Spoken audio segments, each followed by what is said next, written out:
Mes parents ont toujours dit que mon frère aîné hériterait de tout parce qu'il était l'aîné. Lorsque j'ai acheté la maison de mes rêves, ils m'ont exigé de la lui céder. J'ai répondu, absolument pas. Je suis Lorraine, j'ai 40 ans, et je n'aurais jamais pensé que l'achat de ma propre maison ouvrirait une boîte de Pandore de drames familiaux dont je me bats encore pour me sortir. J'ai grandi dans une famille où mon frère aîné, Matt, qui a maintenant 43 ans, était traité comme l'enfant chéri. Aussi loin que je me souvienne, mes parents ont clairement indiqué que c'était lui qui hériterait de tout, la maison familiale, l'argent, l'héritage. Leur raisonnement a toujours reposé sur le fait qu'il était l'aîné, ce qui, à leurs yeux, faisait de lui l'héritier naturel. J'étais la cadette, toujours un peu en retrait, l'enfant qui devait simplement l'accepter. Pendant des années, je ne l'ai pas beaucoup remis en question. Je connaissais ma place dans la famille et je ne voulais pas faire de vagues. Mais en vieillissant, j'ai travaillé dur, j'ai économisé soigneusement et, enfin, l'année dernière, j'ai acheté une maison dans une ville que j'aimais. Elle n'était ni extravagante ni tape à accent grave-l'œil, mais elle était à moi. J'y ai mis tout mon argent et je l'ai conçu exactement comme je le voulais, quelque chose que je pouvais appeler mon chez-moi. Au début, cela a semblé une énorme victoire. J'étais fier et excité. Mais ensuite, ma famille l'a appris. Environ 2 mois après mon emménagement, mes parents sont venus dîner. C'était une visite informelle au début, mais ensuite ma mère et mon père m'ont fait asseoir avec ce regard sérieux que je n'avais pas vu depuis longtemps. Ma mère a dit quelque chose qui m'a glacé, « Lorraine, ton père et moi avons réfléchi, tu sais comment les choses ont toujours été avec Matt comme aîné. Nous pensons qu'il serait préférable que tu lui cèdes la maison. » J'ai scié, ne sachant pas vraiment si j'avais bien entendu. « Attends, quoi ?» ai-je dit. Maman a souri tendrement, comme si elle essayait de rester calme. Nous essayons simplement de préserver l'héritage familial. C'est la tradition que l'aîné hérite. Nous voulons nous assurer que Matt a une maison pour sa famille. Je les ai regardés, confus et un peu blessés. Mais c'est ma maison. Je l'ai achetée, j'ai travaillé pour l'avoir. Papa a ajouté doucement, nous n'essayons pas de te la prendre, juste de nous assurer que la famille reste unie. C'est ce qui est le mieux à long terme. Avant que je puisse répondre, Matt est entré de la cuisine. Il avait ce regard suffisant qu'il prend toujours quand il pense qu'il est sur le point de gagner une dispute. Lorraine, ce n'est pas personnel. C'est juste comme ça que fonctionne la famille. Tu sais combien maman et papa veulent tout garder au même endroit. J'ai senti ma poitrine se serrer. Matt, c'est ma maison. Je ne signerai rien. Leurs visages ont légèrement changé, comme si j'avais enfreint une règle tacite. La conversation s'est terminée brusquement après cela, l'ambiance étant complètement gâchée. Après cette visite, les choses sont devenues étranges. Maman a commencé à m'envoyer constamment des textos, m'envoyant des messages sur l'importance de la famille et le fait que les enfants de Matt avaient besoin d'un endroit sûr. Papa appelait tous les quelques jours, me disant de penser à la situation dans son ensemble. Matt a commencé à se présenter sans prévenir, parfois avec ses enfants, agissant comme s'ils avaient le droit d'être là. Ce n'était plus seulement des paroles, c'est devenu de la pression. Il laissait de petites choses chez moi, des vêtements supplémentaires, des jouets pour mon chien, comme s'ils marquaient leur territoire. Un après-midi, j'ai trouvé la voiture de Matt garée dans mon allée sans note ni avertissement. J'ai essayé de fixer des limites, mais chaque fois que je repoussais, il me culpabilisait en disant des choses comme « tu brises la famille » ou « tu es égoïste ». Cela a duré des mois. J'ai changé mes serrures, j'ai arrêté de répondre à certains appels et j'ai commencé à tenir un registre détaillé de tout, mais ce n'était toujours pas assez. Puis un jour, Matt s'est présenté avec un avocat. Il n'était pas seul, et cette fois, ils étaient préparés. L'avocat a sorti des documents qui exigeaient essentiellement que je cède ma maison à Matt. Ils ont appelé cela « maintenir l'unité du patrimoine familial » et ont dit que cela éviterait tout conflit futur. J'ai refusé catégoriquement, mais l'avocat n'a pas semblé surpris. Il a glissé une copie d'un testament que mes parents avaient apparemment mis à jour récemment, un testament qui comprenait une clause stipulant que Matt hériterait de tous les biens de mes parents, y compris ceux que j'avais achetés moi-même. C'est alors que j'ai compris, il ne s'agissait plus de tradition, c'était une manœuvre calculée pour me retirer le contrôle et tout garder sous le nom de Matt. Après cette rencontre avec Matt et son avocat, j'ai pensé que je pourrais peut-être mettre de la distance entre moi et le chaos, mais il est rapidement devenu clair que cela n'allait pas se produire. La famille avait pris parti, et j'étais soudainement celle qui se tenait seule, étiquetée comme fauteur de troubles. Les jours qui ont suivi la visite de l'avocat ont été parmi les plus difficiles que j'ai jamais vécus. Les appels de mes parents ont complètement cessé. Au début, j'ai pensé qu'ils me laissaient de l'espace, mais le silence était lourd, comme une punition. Les seuls messages que j'ai reçus venaient de Matt, et ils n'étaient pas exactement amicaux. Un après-midi, j'ai reçu un texto de lui, « Lorraine, ce n'est pas personnel, il s'agit de ce qui est le mieux pour la famille. Tu rends les choses plus difficiles qu'elles ne devraient l'être. » J'ai voulu répondre, mais je ne l'ai pas fait. J'essayais encore de tout traiter et de déterminer mes prochaines étapes. Puis ont commencé les intrusions subtiles mais constantes. Matt s'arrêtait dans mon quartier juste pour prendre des nouvelles, et je le voyais conduire lentement devant ma maison plusieurs fois par jour. Ses enfants venaient parfois avec lui, ce qui n'était clairement pas un hasard. Je pouvais dire qu'ils étaient utilisés dans le cadre de sa stratégie pour muser. Ce n'était pas seulement les visites. J'ai commencé à remarquer d'autres choses étranges aussi, quelques-uns de mes effets personnels sur le porche ont disparu, et un matin, j'ai trouvé le portail de mon jardin grand ouvert. J'ai appelé la police pour le signaler, mais ils ne pouvaient pas faire grand-chose sans preuve d'intrusion. Au travail, j'étais plus distraite que d'habitude. La tension à la maison me rongeait, et chaque fois que j'en parlais à quelqu'un, on me disait qu'une famille ne devrait pas être comme ça. J'étais d'accord, mais en même temps, je savais que je n'avais pas tort de tenir bon. Puis est venue l'invitation à un dîner de famille, auquel mes parents ont insisté pour que j'assiste. J'avais espéré un certain calme, peut-être une chance de tout régler face à face. Au lieu de cela, c'était un champ de mine. Dès mon arrivée, l'atmosphère était froide. Mes parents ont à peine croisé mon regard, et Matt me lançait pratiquement des regards noirs de l'autre côté de la table. La conversation était tendue, des sourires forcés et des silences gênés comblant les lacunes. À un moment donné, papa s'est raclé la gorge et a dit, « Lorraine, nous avons été patients, mais cela dure assez longtemps. Matt a raison, tu rends les choses difficiles pour tout le monde. » Je l'ai regardé, essayant de garder la voix stable. Je ne rends pas les choses difficiles, je protège quelque chose que j'ai gagné avec mon propre travail. Est-ce vraiment si mal? Maman est intervenue, la voix aiguë. Tu déchires la famille. Ne vois-tu pas ça? C'est la première fois que j'ai remarqué à quel point ils étaient devenus froids et méconnaissables. J'ai réalisé qu'il ne s'agissait plus seulement de la maison, il s'agissait de contrôle, de pouvoir. Ils voulaient que je me soumette, que j'abandonne tout, non pas parce que c'était juste, mais parce qu'ils croyaient que leur version de la hiérarchie familiale était la loi. La soirée s'est terminée par Matt me coinçant dans le couloir. Il a dit, « Tu vas le regretter, Lorraine. Crois-moi. » Je n'ai pas répondu. Je ne voulais pas lui donner la satisfaction. Après ce dîner de famille, la division entre nous s'est encore creusée, et la manière dont mes parents et Matt se comportaient est devenue plus calculée, plus froide. Ce n'était plus seulement une pression passive, c'était comme une campagne pour muser, pièce par pièce. Quelques jours plus tard, j'ai remarqué des choses subtiles autour de ma maison qui m'ont mis mal à l'aise, la boîte aux lettres était légèrement pliée, comme si quelqu'un avait essayé de l'ouvrir de force, mon portail de jardin, que j'étais sûr d'avoir verrouillé la nuit précédente, était entr'ouverte. J'ai commencé à vérifier 2 et 3 fois chaque serrure avant d'aller me coucher.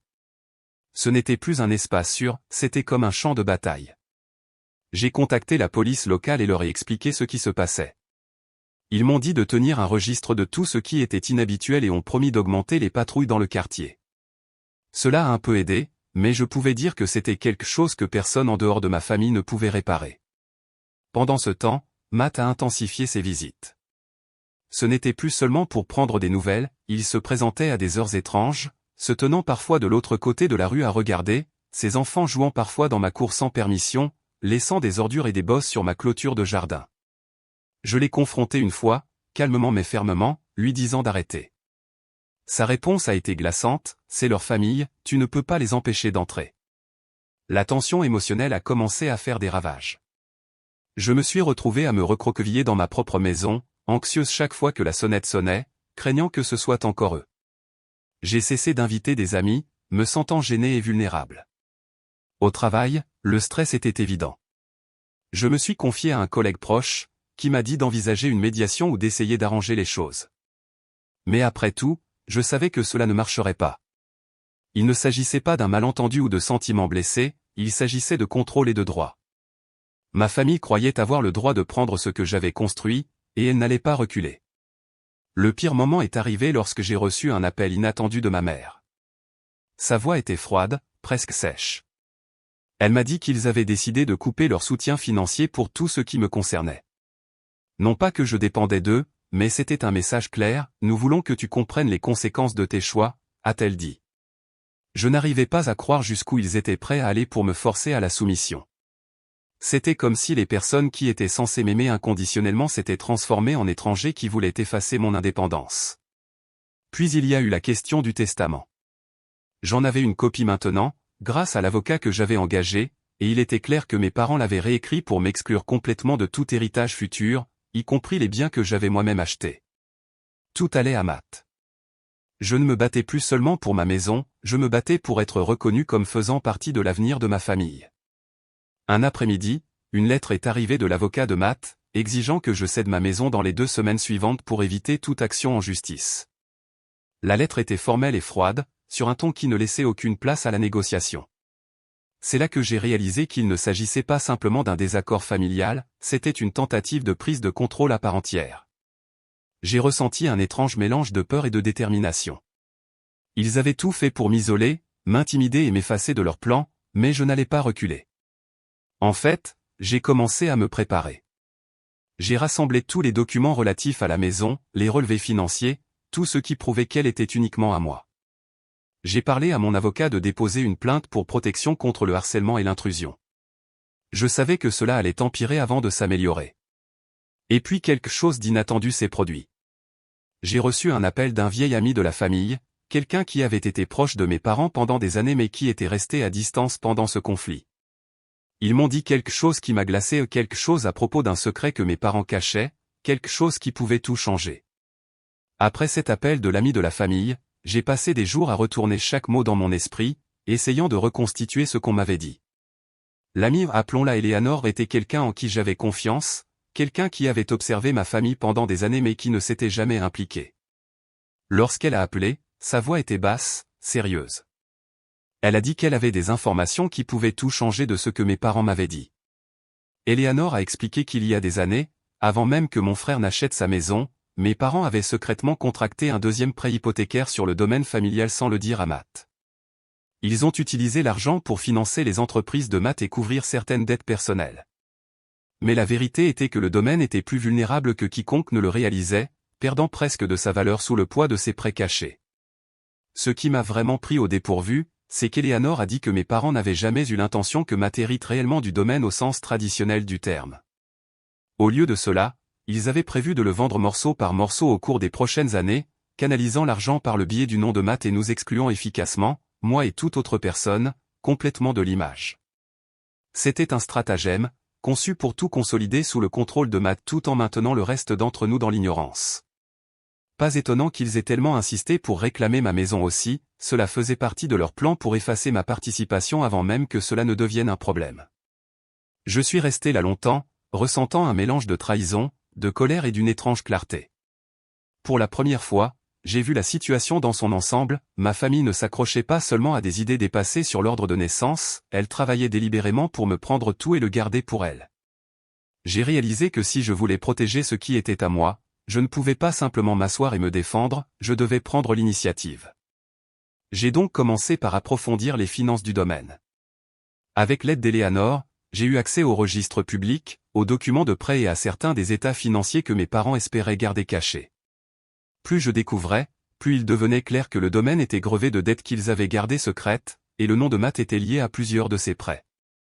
Armé de ces connaissances, je suis retourné voir mon avocate. Nous avons parlé stratégie. Je ne pouvais pas arrêter le testament ou annuler les prêts hypothécaires du jour au lendemain, mais il y avait des moyens d'exposer leur mauvaise gestion et de faire pression sur eux légalement et publiquement, si je devais le faire. J'ai également pris la décision de retourner la situation contre Matt. Au lieu d'ignorer ses visites, j'ai commencé à documenter chaque interaction, à prendre des photos de sa voiture dans mon allée, à prendre des notes sur les intrusions et à enregistrer les conversations lorsque je le pouvais. Je construisais mon propre dossier, un enregistrement qui prouverait que j'étais harcelé et soumise à des pressions. Pendant ce temps, j'ai discrètement contacté certains des partenaires et associés commerciaux de Matt. J'ai laissé entendre qu'il y avait des risques dans ces transactions financières, des risques qui pourraient être révélés si les choses s'aggravaient. C'était subtil, mais cela a semé une graine de doute. Je n'essayais pas de le détruire, juste de m'assurer qu'il savait que je n'étais pas impuissante. Puis sont venus les petits moments satisfaisants de riposte. Un après-midi, Matt s'est présenté de nouveau, sans prévenir comme d'habitude. Cette fois, je l'ai rencontré à la porte avec une voix calme mais ferme. « Matt, tes visites ne sont pas les bienvenues.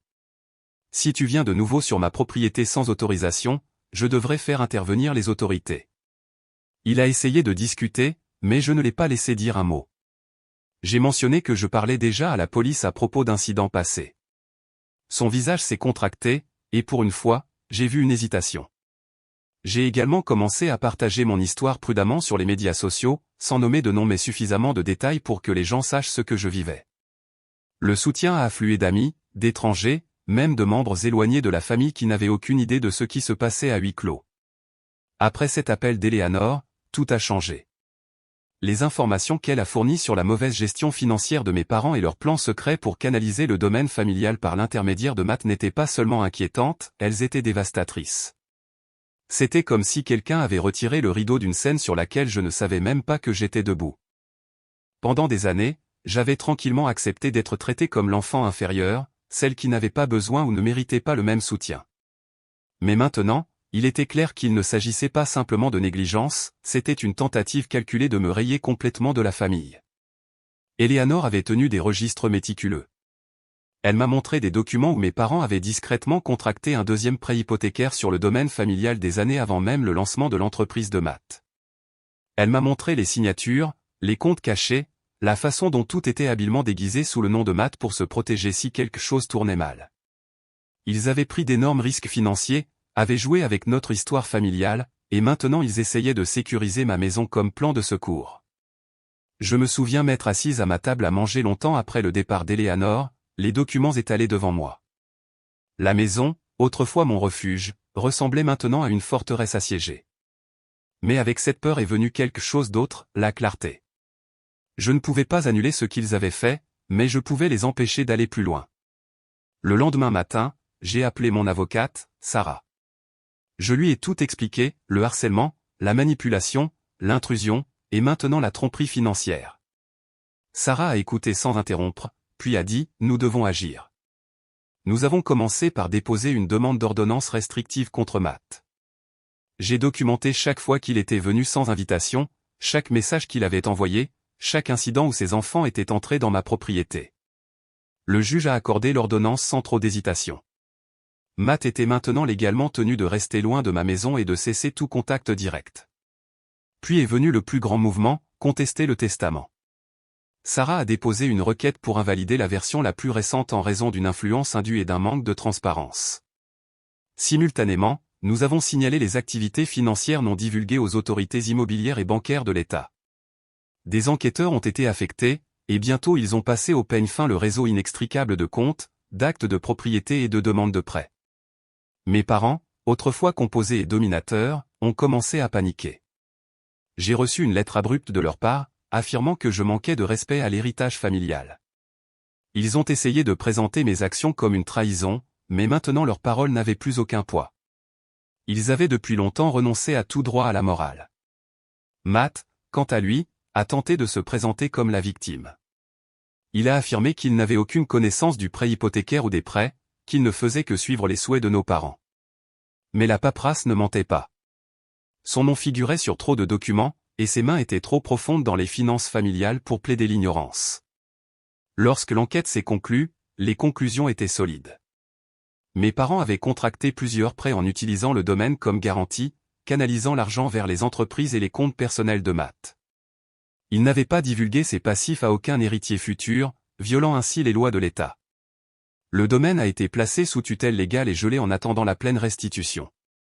Mes parents ont été lourdement amendés, et leur autorité financière restante sur le domaine a été révoquée. Quant au testament, il n'a pas survécu à la lumière du jour une fois qu'il a été présenté devant les tribunaux. Après des semaines de témoignages, d'examens de documents et d'analyses d'experts, le juge a statué sans équivoque qu'il avait été rédigé sous influence indue. Il y avait des preuves convaincantes que Matt et mes parents avaient collaboré pour m'exclure, des courriels échangés à huis clos, des mouvements financiers qui coïncidaient de manière suspecte avec le calendrier des révisions, et un modèle troublant d'isolement et de manipulation. Il était clair pour le tribunal que je n'avais pas simplement été oublié dans le testament, j'avais été délibérément exclu.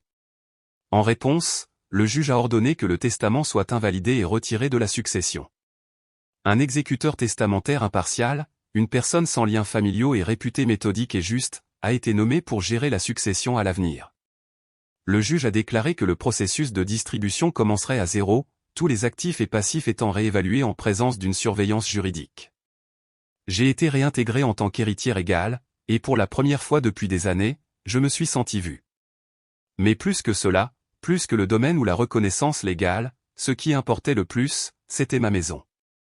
Le tribunal a officiellement reconnu que la maison dans laquelle je vivais était légalement à moi et n'avait jamais fait partie d'aucune fiducie familiale ou bien commun. Elle avait été achetée indépendamment, avec mes revenus, mes économies et mes choix. Elle n'avait aucun lien financier avec le domaine et était donc hors de portée de toute revendication familiale. La déclaration du juge n'était pas seulement une victoire juridique, elle ressemblait à une victoire morale. Mon sanctuaire, mon lieu sûr, est resté intact. Il n'y a pas eu d'excuse ni de mes parents, ni de Matt, pas un mot de remords ou de reconnaissance de responsabilité. Pour eux, j'avais trahi un code familial non écrit en refusant de céder, en ripostant au lieu de remettre tranquillement ce qu'ils croyaient être à eux. Ils ne se sont pas déchaînés, ils n'ont pas plaidé, ils ont simplement disparu dans le silence. Les appels ont cessé, les messages ont cessé, les invitations aux vacances, telles qu'elles étaient, ont complètement disparu. Le silence était soudain et lourd. Au début, j'ai pensé qu'il allait me briser. Ce genre de rejet, si définitif, si froid, était plus difficile que je ne l'imaginais.